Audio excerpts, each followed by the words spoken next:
Good afternoon. I'm Jenny Beth Martin with Tea Party Patriots. Welcome to Lunch Break Live with Tea Party Patriots. In just a moment, we'll go to Bill Pasco for our Washington report. Before we do that, please take a moment to share this Facebook Live or YouTube or Rumble video with your friends so they can get the report from Washington to know what's happening on Capitol Hill this week. So please take a moment to share this video. And then just know that our call to action this week, you can find that by going to our homepage and then clicking on Take Action. So go to our homepage and click on Take Action to see this week's call to action. Now we're going to go to Bill Pasco for our Washington report. Thank you, Jenny Beth. The House and Senate will come back Monday and stay through Thursday. Last week in the House came back on Monday but didn't hold any votes until Tuesday.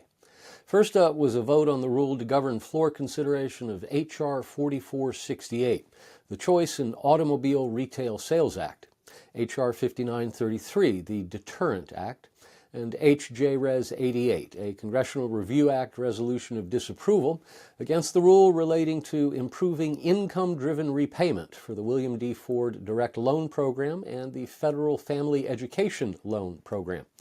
The rule passed by a vote of 213 to 201. Then the House took up and passed 4 bills under suspension of the rules. On Wednesday, the House took up H.R. 5933, the Deterrent Act, and began considering amendments. The House adopted 1 and failed to adopt 2. Then the House voted to pass the amended bill by a vote of 246 to 170. Then the House moved right into H.R. 4468, the Choice in Automobile Retail Sales Act. The bill passed by a vote of 221 to 197. Then the House took up a Democrat motion to table H. Res. 914, a resolution to censure Representative Jamal Bowman for having violated the law in the District of Columbia by falsely pulling a fire alarm. The motion to table failed by a vote of 201 to 216. On Thursday, the House voted to pass H.J. Res. 88, a CRA resolution of disapproval against the rule relating to improving income-driven repayment for the William D. Ford Direct Loan Program and the Federal Family Education Loan Program. The resolution passed by a vote of 210 to 189. Then the House took up H. Res. 914, censuring Representative Jamal Bowman. The censure resolution passed by a vote of 214 to 191, and then they were done. This week in the House will return Monday with the first vote set for 6:30 p.m. At that time, the House is scheduled to consider 14 bills under suspension of the rules. On Tuesday, Wednesday, and Thursday, the House will consider the following legislation: H.R. 6570, the Protect Liberty and End Warrantless Surveillance Act; H.R. 6611, the FISA Reform and Reauthorization Act; H.R. 1147, the Whole Milk for Healthy Kids Act of 2023; H.R. 357, the Ensuring Accountability in Agency Rulemaking Act; and H.Res. 918, directing certain committees to continue their ongoing investigations as part of the existing House of Representatives inquiry into whether sufficient grounds exist for the House of Representatives to exercise its constitutional power to impeach Joseph Biden, President of the United States of America, and for other purposes. In other words, it'll be a vote on a resolution to formally authorize an impeachment inquiry against President Biden. We'll talk more about that in a moment. And then, under suspension of the rules, the House will take up the conference report to accompany H.R. 2670, the National Defense Authorization Act for fiscal year 2024. Last week in the Senate returned on Monday and voted to confirm Irma Carrillo Ramirez to be U.S. Circuit Judge for the Fifth Circuit Court of Appeals. On Tuesday, the Senate voted to invoke cloture on and then to confirm the nomination of Lauren L. Ali Khan to be U.S. District Judge for the District of Columbia. Then the Senate voted to invoke cloture on the nomination of Elizabeth H. Richard to be Coordinator for Counterterrorism with the rank of Ambassador at Large at the State Department. On Wednesday, the Senate voted to invoke cloture on and then to confirm the nomination of Nathalie Reyes to be Ambassador to the Republic of Croatia. Then Majority Leader Schumer decided to put the emergency supplemental funding request for Ukraine, Israel, Taiwan, and border security on the floor. So he called a vote on a motion to proceed to a motion to invoke cloture on H.R. 815, the legislative vehicle for the emergency supplemental. The motion was going to be defeated by a vote of 50 to 50. Vermont independent Bernie Sanders, who caucuses with the Democrats, had decided to join the Republicans in opposition. So the majority leader switched his vote to nay, so he could be a part of the majority and then offer a motion to reconsider at a later date. So the final recorded vote tally was 49 to 51. On Thursday, the Senate voted by 84 to 13 to reject a motion to discharge S.J. Res. 51, a joint resolution directing the removal of U.S. armed forces from hostilities in Syria that have not been authorized by Congress. Then, by a vote of 82 to 15, the Senate agreed to a motion to proceed to the conference report to accompany H.R. 2670, the National Defense Authorization Act. Then the Senate agreed, by a vote of 63 to 32, to invoke cloture on the nomination of Richard N. Federico to be U.S. Circuit Judge for the 10th Circuit Court of Appeals. And then they were done. This week in the Senate will return Monday, with the first vote set for 5:30 p.m. At that time, the Senate will proceed to a roll call vote on confirmation of Richard E. N. Federico to be U.S. Circuit Judge for the 10th Circuit Court of Appeals. Then, based on the Majority Leader's cloture filings, I anticipate we'll see votes on the nominations of Harry Coker, Jr. to be National Cyber Director, and the conference report to accompany H.R. 2670, the National Defense Authorization Act. And, of course, if they can work out a deal, I expect we'll see another vote on President Biden's request for an emergency supplemental spending bill. Now to Senator Tuberville's hold on military promotions. On Tuesday morning of last week, Alabama Republican Senator Tommy Tuberville decided that he would end his one-man protest and drop his holds on military promotions for all officers of 3-star rank and below. On Tuesday afternoon, at his regular Senate Republican lunch, he informed his Republican colleagues. Then he went out and announced it to the world. And then, later, Tuesday afternoon, 425 military officers had their promotions confirmed unanimously on the Senate floor. Tuberville had, since February, been holding up confirmations on the military promotions as an effort to get the Department of Defense to reverse its post-Dobbs abortion policy, in which the Biden administration decided to use taxpayer dollars, without authorization from Congress, to compensate service members and their dependents for their out-of-state travel to obtain abortions. Now let's talk about that emergency supplemental spending bill. On Wednesday of last week, still not having reached agreement on a deal that would trade enhanced border security for aid for Ukraine and Israel, the Senate considered a motion to proceed to a motion to invoke cloture on a bill that would serve as the legislative vehicle for the emergency supplemental package. It went down on an almost party line vote. Every Republican voted against it, and almost every Democrat, except for Bernie Sanders and Chuck Schumer, for reasons already explained, voted for it. That failed cloture vote was Schumer's attempt to call the Republicans' bluff. They held firm. We're still waiting. The clock is still ticking. We still haven't seen anything on paper. Republicans in the Senate say they're still negotiating. Democrats in the Senate said they walked away but then came back. Ukraine and Israel are still waiting. Ukrainian President Zelensky will be in Washington tomorrow to meet with President Biden. Later, he'll meet with Speaker Johnson in the Capitol and with members of the Senate in the Capitol as well. Now let's talk about surveillance and Section 702. Protecting the national security of the United States requires the collection and analysis of foreign intelligence outside the United States. That collection process is governed by a 1978 law called the Foreign Intelligence Surveillance Act, FISA, that was enacted in the wake of national security, intelligence community, and law enforcement scandals of the 1960s and 1970s. FISA restricted the intelligence community's processes and procedures for gathering intelligence. In 2008, FISA was amended by the addition of Section 702, which specifically governs the collection of foreign intelligence outside the U.S. Under Section 702, the intelligence community is authorized to collect intelligence against targeted subjects, reasonably believed to be overseas without a warrant under broad procedures approved by the Foreign Intelligence Surveillance Court, but not specific to any individual target. The intercepted communications, generally produced inside the United States, then get stored in massive databases and wait to be used when the intelligence community decides to query the databases for particular information. Now, this next part is key.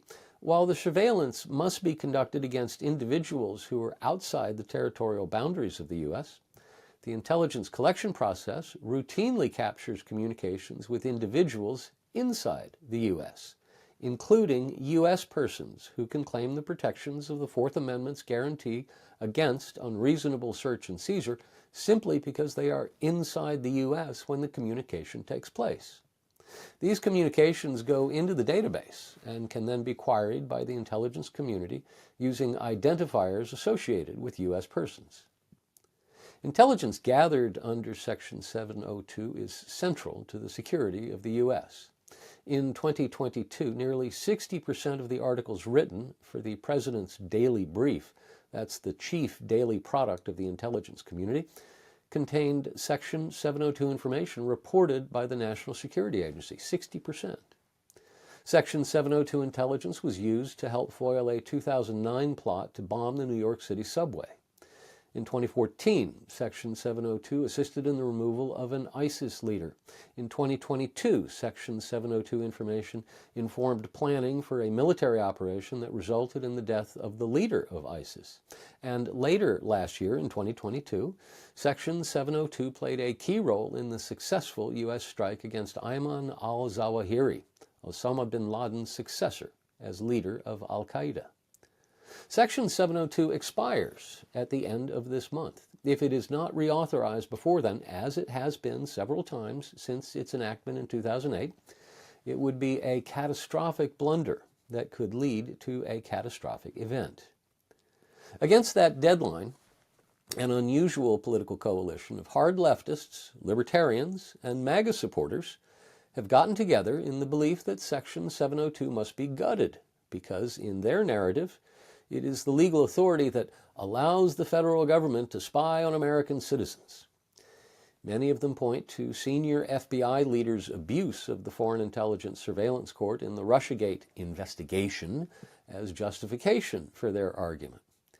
But the FBI's abuse of the Foreign Intelligence Surveillance Court in the Russiagate investigation, in which an American citizen named Carter Page was wrongly surveilled by the FBI after the FBI improperly obtained FISA warrants against him based on the illegal falsification of warrant applications, was not an abuse of Section 702, which governs the collection of foreign intelligence overseas. It was an abuse of the FBI's powers to collect domestic intelligence right here at home. As Section 702 nears expiration, law enforcement and intelligence community leaders have notified congressional leaders that the law must be reauthorized. Both the House Judiciary Committee and the House Permanent Select Committee on Intelligence last week marked up reauthorization bills. The Judiciary Committee's bill is H.R. 6570, the Protect Liberty and End Warrantless Surveillance Act. The Intelligence Committee's bill is H.R. 6611, the FISA Reform and Reauthorization Act. While both bills offer various reforms meant to shrink the potential abuses of Section 702 intelligence collection efforts, the Judiciary Committee's reform bill goes much farther than does the Intelligence Committee's bill in one particular area. How does it treat intelligence regarding U.S. persons caught up in a legitimate intelligence collection operation targeted against a foreign national? Well, the opponent's solution is simple. They want to insert a warrant into the process. Specifically, opponents of Section 702 want the intelligence community to be required to seek a warrant if and when it wants to query the database on information regarding a U.S. person, that is, a U.S. citizen or a lawful permanent resident. But the law already requires that. FISA requires a warrant when the database is going to be required for information regarding a criminal case.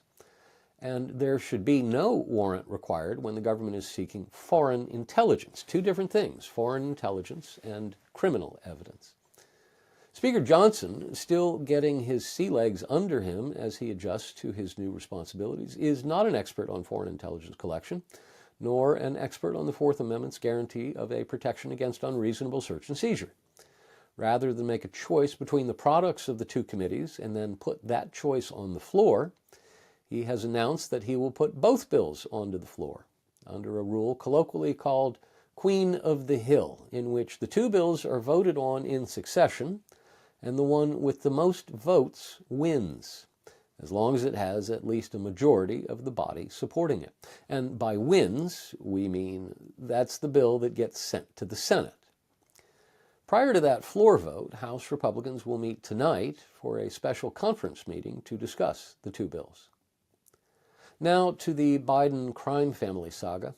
Special counsel David Weiss, doing his best to cover himself, finally indicted Hunter Biden on 9 counts of felony tax evasion, filing false returns, and failure to pay taxes. If convicted on all counts, Biden could be sentenced to as much as 17 years in a federal penitentiary. Here's what is not in the indictment: anything at all about Joe Biden. Why? Because as the IRS whistleblowers testified on multiple occasions, the DOJ shut down all avenues of inquiry regarding Joe Biden. Investigators were never given access to Hunter Biden's laptop, even though the FBI took possession of it in 2019. Investigators were never given the FBI FD 1023 confidential information report form alleging Joe Biden had solicited and accepted a $5 million bribe from the head of Ukrainian energy firm Burisma. When investigators wanted to get a search warrant for a guest house at Joe Biden's Wilmington, Delaware home, they were denied. When investigators asked to get cell phone location data to see if they could verify Joe Biden's location when his son was texting a business colleague in China, threatening him by saying he was sitting next to his father, they were denied permission. And when investigators wanted to ask Hunter's business associates about emails using the phrase, "the big guy," they were denied permission. The mainstream media and the Democrats, but I repeat myself, want you to believe the investigation is all about Hunter Biden. It's not. It's about whether or not Joe Biden is corrupt. Which leads us to our discussion of the Biden impeachment inquiry. On Tuesday, to support their case for opening an impeachment inquiry into President Joe Biden, House Republican investigators, in the form of the 3 committees that have been investigating Biden, released a 78-page report on the status of their investigation to date.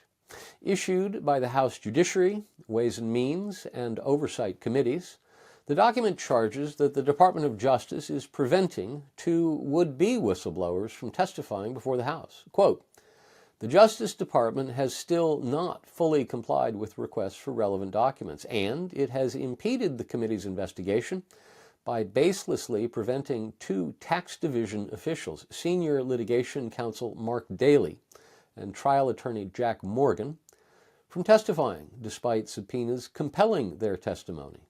These documents and this testimony are necessary for the committees to complete our inquiry," end quote, says the report.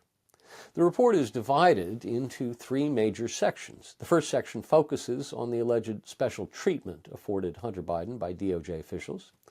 The second section focuses on whether U.S. Attorney/Special Counsel David Weiss was empowered with what they call ultimate authority to make charging decisions.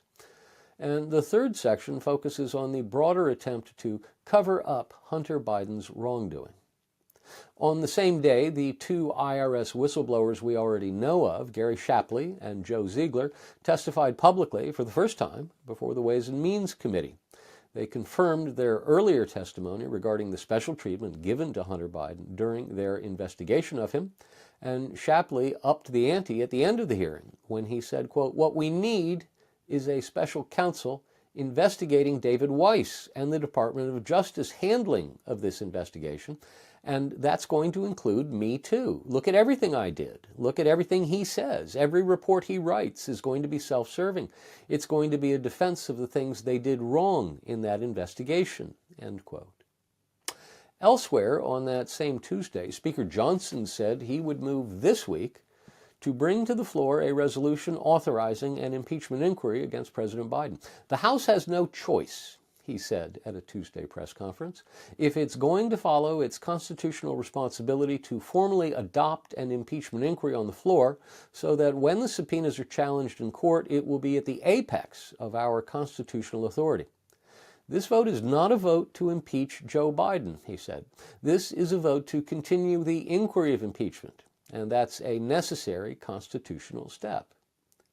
Now, finally, to the Jenny Beth Show. Episode 43 of the Jenny Beth Show dropped last Wednesday, and it's another great conversation. This time, the expert on the other end of the microphone is Myron Ebell of the Competitive Enterprise Institute, the man named by the Sierra Club as one of the single greatest threats our planet has ever faced. High praise indeed from that band of left-wing Looney Tunes. Tune in and learn what you need to know about climate alarmism and the left's war on energy. And that's our Washington Report for this week. Thank you so much for that Washington Report, Bill. Remember, to get our call to action for the week, go to teapartypatriots.org and click on Take Action. Again, teapartypatriots.org and click on Take Action. If you have any questions for us or need any help with the call to action or any other items, feel free to reach out to me directly. You can email me at jenny.beth@teapartypatriots.org. Again, that's Jenny, Jenny, Beth, Beth, @teapartypatriots.org. Thank you so much for joining this week's Lunch Break Live with Tea Party Patriots.